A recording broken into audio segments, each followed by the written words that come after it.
Assalamu alaikum and welcome back to my YouTube channel Studyholic. Let's begin with our next organelle today, that is ribosomes. Have a look on the ribosomes definition. Roughly spherical, granular, non-membranous bodies found in both eukaryotic and prokaryotic cells are known as ribosomes. As you have seen the diagram of ribosomes, they are roughly spherical. And let's move on to the next details, that are the composition. Ribosomes are basically composed of equal amount of RNA and protein, and that's why ribosomes are also known as ribonucleoprotein. Now, if we talk about the formation of ribosomes, they are formed in the nucleolus, and after their formation, they are transported to the cytoplasm through the nuclear pore. Now let's have a discussion about the types of ribosomes. There are two types of ribosomes, that are 70S and 80S. Let me draw over here 70S. I am comparing these two, and 80S. The 70S ribosomes are found in prokaryotic cells, and the 80S are found in eukaryotic cells. So the 70S ribosomes are known as prokaryotic ones, and 80S are known as eukaryotic ones. E for eukaryotic and P for prokaryotic. The number 70 and 80 denotes their sizes. The 70S ribosomes are small and 80S1 are large.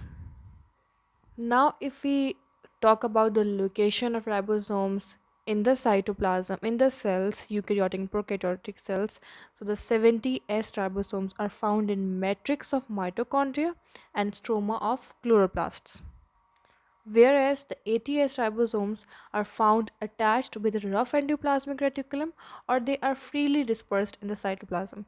You can note down the differences of these two in your notebooks.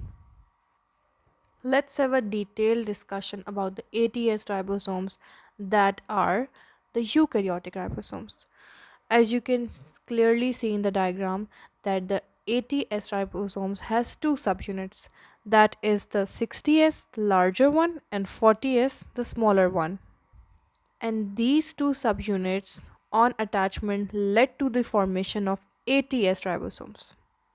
So why are we talking about these subunits? Because these subunits attach and led to the formation of protein. They are involved in the protein synthesis, and their attachment is controlled by the concentration of the magnesium ions, or formation of salt bonds between the phosphate group of the RNA and the amino group of amino acid. And these two subunits are attached only during their function, and their primary function is protein synthesis. Now have a look on the polysomes or polyribosomes. What is this?